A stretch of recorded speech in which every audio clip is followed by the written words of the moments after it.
बिस्मिल्लाहिर्रहमानिर्रहीम अल्लाहुम्मा सल्ली अला मुहम्मद व अला आलि मुहम्मद। नाज़रीन, आप देख रहे हैं GMC TV। मैं हूं आपका होस्ट मलिक टीपू सुल्तान। प्रोग्राम शादी की बातों में आपको खुशामदीद कहते हैं। इस प्रोग्राम में हमारे साथ होते हैं सैयद राशिद मासूद साहब, माहिर कानून हैं। उनसे हम ज़िंदगी के मुख्य रमूज पे बात करते हैं और वो हमें अपनी राय से इस्तिफ़ादा देते हैं। आज का टॉपिक नाज़रीन ये है कि हमारे माशरे में ख़ुसूसन पाकिस्तान के अंदर बच्चों से ज़्यादती के केसेस और तशद्दुद के केसेस जो हैं वो बढ़ते चले जा रहे हैं। बच्चों के साथ, बच्चियों के साथ और देर उम्र औरतों, कोई ऐसा मेरे ख्याल से शख्स नहीं है जो महफूज रह सके।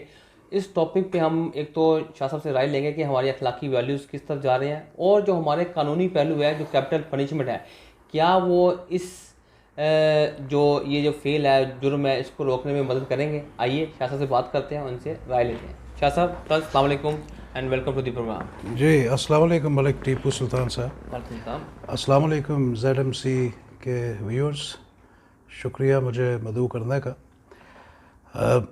जी मलिक टीपू सुल्तान साहब, ये आपने बिल्कुल बात सही फरमाई है इस वक्त कि पाकिस्तान में इस लिहाज से हालात जो हैं वो बहुत ख़राब, गलत हद तक आगे बढ़ चुके हैं।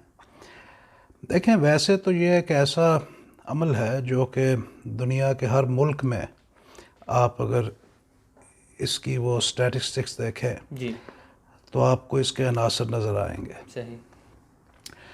अमूमन इन लोगों को नफ्सियाती मरीज़ कहा जाता है। इसमें अपब्रिंगिंग का ताल्लुक हो सकता है, सही।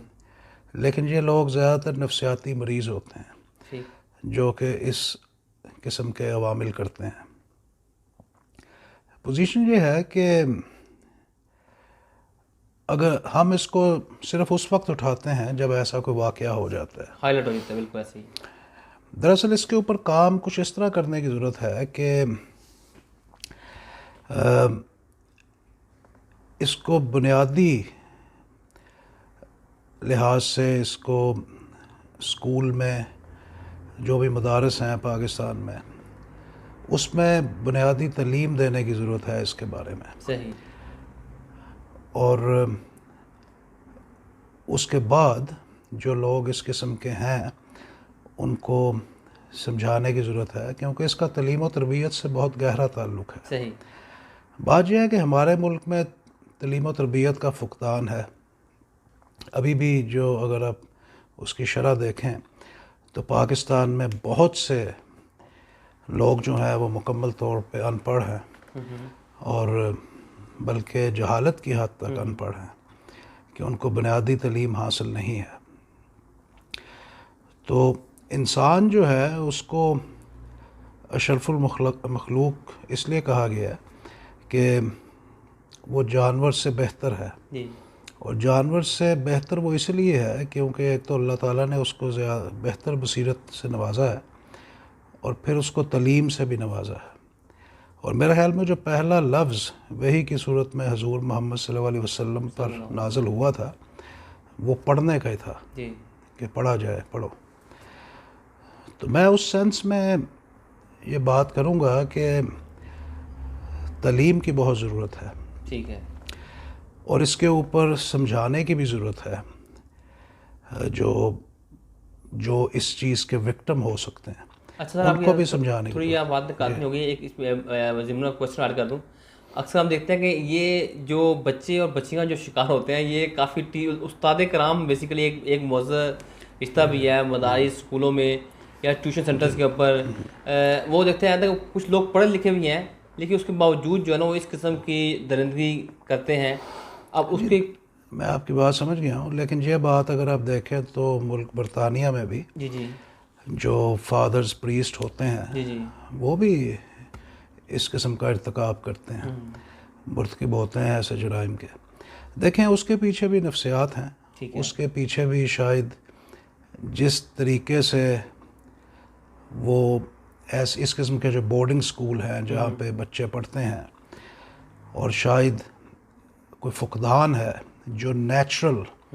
देखें, अगर आप तजरत की ज़िंदगी जिएंगे तो वो मना की गई है इस्लाम में। इस्लाम में अगर शादी का कहा गया है तो उसकी एक वजह है। ठीक है। अब इधर जो फादर हजरात हैं वो या जो नन्स हैं वो शादी नहीं करते कहीं, लेकिन ये इस्लाम के असूलों के ख़िलाफ़ है। बिल्कुल। अब पाकिस्तान में अगर कोई मौलवी हजरात ऐसे लोग हैं, सुनने में आता है, वैसे तो मौलवी का मतलब बहुत बड़ा मतलब है, एक आलम दीन का जो आलम है वो तो ऐसी हरकत नहीं कर सकता, लेकिन उसके कोई नफसियाती वजूहात हो सकती होंगी। तो इसलिए मैं चाहता हूँ कि इसमें कोई तदरीस जो है वो बेहतर तरीके से की जाए। ठीक है। आपने उसमें जो लीगल एलिमेंट दिया है वो देखें, इसके ऊपर कानून जब बना है, पहले जूरिस्प्रूडेंस पढ़ाई जाती थी, जो जूरिस्प्रूडेंस में ज़्यादा बहस इस बात पे भी होती थी, क्रिमिनोलॉजी पे, सेंटेंसिंग पे, कि किस जुर्म की क्या सज़ा बेहतर है। ठीक है। देखें, कुरान मजीद ने या हजूर मोहम्मद सल्लल्लाहु अलैहि वसल्लम ने तो हमें बहुत क्लियरली हर चीज़ बता दी, लेकिन उसके बाद उसकी इंटरप्रटेशन किस तरह करके किसके ऊपर क्या लगाना है, ये भी बहुत अहम काम था जी। तो वो फिर जो काजी हजरात होते थे या आजकल के दौर में जो जज है, वो मौके की मुनासबत से सज़ा देते हैं, उसकी देखे हुए कि उसकी किस हद तक, किस डिग्री तक वो जुर्म है। तो देखें, कैपिटल पनिशमेंट हो या कोई भी और ऐसी पनिशमेंट हो, जैसे पिछले दिनों मुझे इमरान खान साहब की बात बड़ी अच्छी लगी, जहाँ उन्होंने कहा कि उनको इस काबिल ना छोड़ा जाए कि दोबारा वो ऑफेंस कर सके। उन्होंने ये बात अपनी सोच के मुताबिक कही। अब अगर यही बात कोई मुफक्कर कहता जिसने जूरिस्प्रूडेंस पे लिखा हुआ है, तो उस पर काफ़ी लंबी चौड़ी बहस करके वो ये बात करता कि किस लिहाज से ये बेहतर है, लेकिन उन्होंने अपने अकल के मुताबिक ये बात कही और इस पे भी बात हो सकती है। जैसे इत्तेज़ाज़ अहसन साहब ने कुछ कहा, उन्होंने कहा कि नहीं, सज़ाए मौत नहीं, इनको यानी कि काल कोठरी में फेंक दें और ये हर दिन ऐसे जिएँ कि इनको एहसास हो कि हर रोज़ ये मरें, जब तक ये मर ना जाएँ ये उसी में रहें काल कोठरी। तो ये इम्तिहान जो है, ये इसको सेंटेंसिंग की फ़िलासफ़ी कहते हैं या जूरिस्प्रूडेंस में आ जाता है कि क्या किसके लिए बेहतर है। लेकिन असल बात यह है कि इससे प्रिवेंशन बहुत ज़रूरी है। प्रिवेंशन के लिए पहले तालीम ज़रूरी है, फिर ये जो एजुकेशन कहते हैं, सेक्स के ऊपर एजुकेशन बहुत ज़रूरी है कि वो हर बच्चे को बताया जाए, और फिर उसके मुताबिक जो रोकने के लिए जब अगले को पता होगा कि ये पनिशमेंट है, उसकी भी तालीम दी जाए, यानी कि उसको पब्लिसाइज किया जाए, पता होगा कि जर्म के नुकसान क्या है और क्या इसके आगे आपको बंदों को सजाएं हो सकती हैं। लेकिन एट द सेम टाइम देखें, जुर्म इस मुल्क में भी लोगों को पता है कि जुर्म क्या है, जी। लेकिन उसके बावजूद जुर्म सरजद होता है। ठीक है। तो वो जो स्टेट ऑफ माइंड है, उसका इलाज वो नफसियाती तरीके से ही होता है कि किस तरह उन लोगों को बेहतर किया जाए। अभी पिछले दिनों एक केस था जिसमें एक बंदे ने 8 या 10 लड़कियों को कत्ल करके अपने घर के अंदर दफन किया हुआ था। ये इधर पास के चेल्टनम का वाक़या था। तो अब वो वैसे बिल्कुल नॉर्मल आदमी था, लेकिन जब उसके इंटरव्यूज़ हुए तो पता लगा कि वो बिल्कुल एबनॉर्मल था। वो बातें नॉर्मल करता था, लेकिन फिर वो एक बच्चे की तरह सोचता था और वो अमल ऐसे कर जाता था जैसे कोई स्कूल में कोई गेम खेल रहा हो, इस तरह की बातें करता था।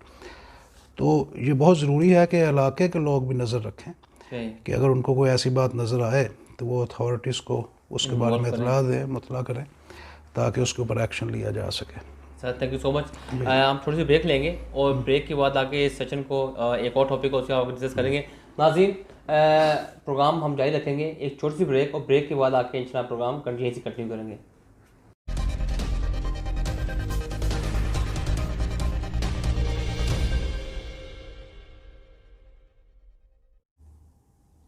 वेलकम बैक नाज़रीन, आप देख रहे हैं ZMC TV और प्रोग्राम शाजी की बातों में आपको ब्रेक के बाद फिर खुशामदीद कहते हैं। हम शाह साहब से बातें कर रहे थे। इस प्रोग्राम के इस हिस्से में हम शाह साहब से पूछेंगे कि गुज़िश्ता हफ्ते, बल्कि कुछ दिन 2 दिन पहले नवाज शरीफ साहब ने जो है ना ऑल पार्टी कॉन्फ्रेंस से वीडियो लिंक से एक बड़ी लंबी जो तकरीर की, उसमें उन्होंने बहुत से इदारों पर तनकीद भी की, उनका निशाना बनाया। शाह साहब से हम ये जानने की कोशिश करेंगे कि ये तकरीर के और इस तकरीर को किस तरह देखते हैं। आइए शाह साहब से पूछते हैं। शाह साहब, नवाज शरीफ साहब काफ़ी अरसे के बाद दोबारा बोले और उन्होंने तकरीर की और बहुत से लोगों को, बहुत से इदारों को उन्होंने तनकीद का निशाना बनाया। सर आप कैसे देखते हैं इसको? जी शुक्रिया टीपू सुल्तान साहब। बात यह है कि इसमें काफ़ी पार्टीज़ आपस में मुत्तहिद हो के जी जी बैठी थी और कुछ असरअंदाज होना चाह रही हैं इस वक्त हुकूमती मामलात पे। तो बात यह है कि ये बात वैसे इन प्रिंसिपल मुझे कोई अच्छी महसूस नहीं हो रही कि एक हुकूमत बनी है और मेरे ख़्याल में वो ट्रेडिशनली बनी है। सही। पाकिस्तान की जो भी ट्रेडिशंस रही हैं हुकूमत बनने में, वो उसी तरह ही हुकूमत बनी है। जैसे पहले बनती थी। देखें, अगर आज नवाज शरीफ साहब उसको एक प्रेसिडेंट की सूरत में पेश कर रहे हैं कि वो भी इसी तरह आए थे या जरदारी साहब भी इसी तरह आए थे और इसलिए ये इमरान खान साहब भी इस तरह आए हैं, तो फिर उनकी बात में असर हो सकता है। लेकिन जैसे मैंने कहा कि ये पाकिस्तान का एक कन्वेंशनल सिस्टम बन चुका है। ठीक। तो जब नवाज शरीफ साहब ये बात कहते हैं तो इसमें लाजमी उनका अपना तजर्बा रहा होगा। सही। अगली बात यह है कि जब आप ऐसी बात कोई करते हैं हमारी आर्मी के बारे में, तो ये बात बहुत गलत है। एक तरफ कोई भी सियासी जमात जो है वो आर्मी को सल्यूट करना चाहती है और कहती है ये हमारे लिए सब कुछ है, लेकिन जब वो बात करते हैं उस आर्मी की जो कि लेट्स से कि प्राइम मिनिस्टर या एक पॉलिटिकल पार्टी को पावर में लेके आती है, तो उसमें तफरीक और इम्तियाज़ नहीं करते। उसमें जो आम आर्मी के लोग हैं जो कि बहुत मेहनत कश जो जवान हैं और ऐसे ऑफिसर्स हैं जो कि मुल्क के लिए उसकी सलामती के लिए अपनी जान देने को हर वक्त तैयार हैं, वो उनके लिए वो बहुत बुरे अल्फाज होते हैं जब वो बोले जाते हैं। हो सकता है इसमें कोई ऐसे अनासर हों जो कि मुल्क की बेहतरी के लिए ऐसा कोई एक्शन लेते हों कि ये बंदा बेहतर नहीं है, तो उसको वो एक सिस्टमेटिकली एक साइड पे कर देते हों। सही।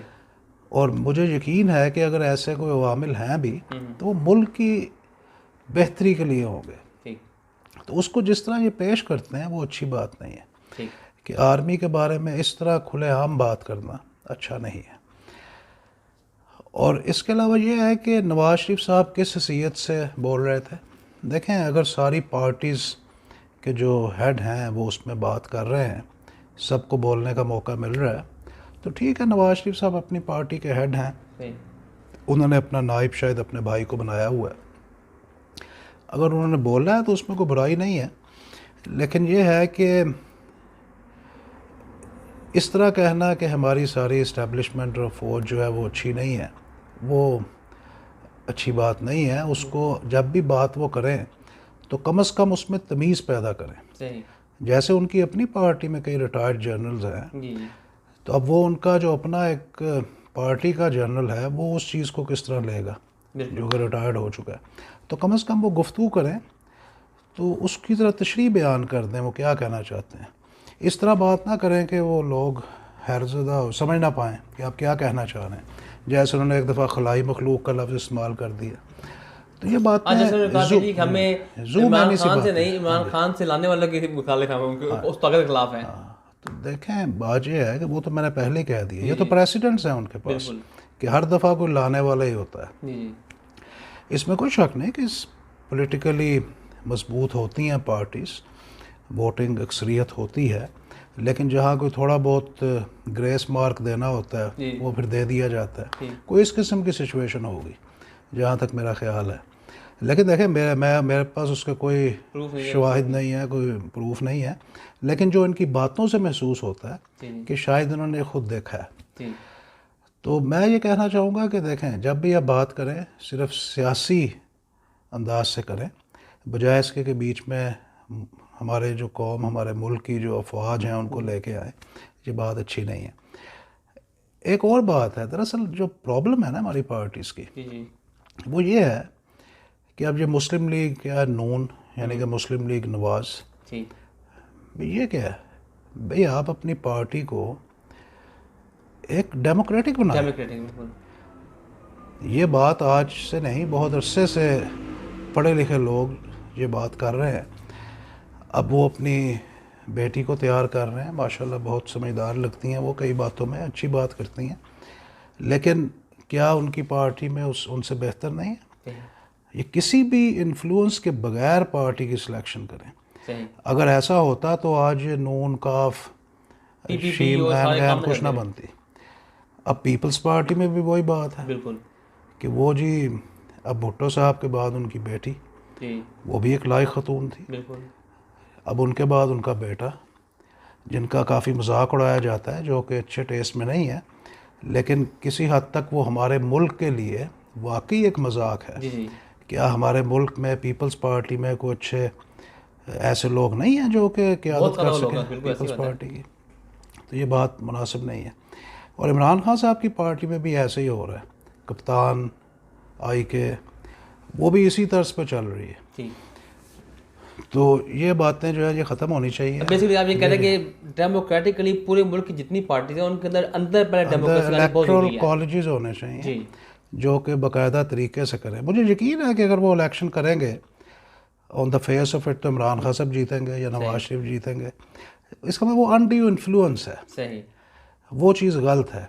ये क्लियरली इनके एक ऐसी बात होनी चाहिए कि लेट्स से 4 साल से ज़्यादा नहीं बन सकता कोई पार्टी का प्रेसिडेंट। इस किस्म की रिफॉर्म्स लाने, नेचुरल लीडरशिप तभी आएगी कि इस तरह की स्टिक जो है पॉलिसी पार्टी के अंदर हो, और उसके बाद ये इस किस्म की जो हेट्रेड है ना वो ख़त्म हो जाएगी। बिल्कुल, बड़ी खूबसूरत बात की। जी। तो मेरा नाज़रीन, शाह साहब ने बड़े ही खूबसूरत अंदाज से बड़ी अहम बातें की। एक तो ये है कि ज़ाहिर है जो भी हमारे लीडर हैं हमेशा जो कंट्री का, पाकिस्तान का जो हमारा इंटरेस्ट है वो टॉप मोस्ट होना चाहिए। दूसरी बात ये कि तमाम पार्टीज़ के लिए, किसी पार्टी से बिलोंग करते हैं आप, PML से, पाकिस्तान पीपल्स पार्टी से, पाकिस्तान PTI से या और पार्टी, मकसद ये है कि अवाम को चाहिए कि वो अपने जो पार्टी को चाहिए कि वो अपने अंदर जो है ना जमहूरियत लेके आएँ, इलेक्टोरल सिस्टम लेके आएँ, ताकि नेचुरल लीडरशिप नीचे से आए, तभी जो है ना ये कंट्री चेंज हो सकती है। इस तरह की नाज़रीन मज़ीद वीडियो के लिए आप हमारे इस प्रोग्राम को लाइक करें, हमारे चैनल को सब्सक्राइब करें, ताकि आपको हमारी बातें और हमारे शाह साहब की इन्फॉर्मेशन और राय जो है आप तक पहुँचती रहे। इस प्रोग्राम में इतना था नाज़रीन। अंटिल नेक्स्ट टाइम, अल्लाह हाफिज़।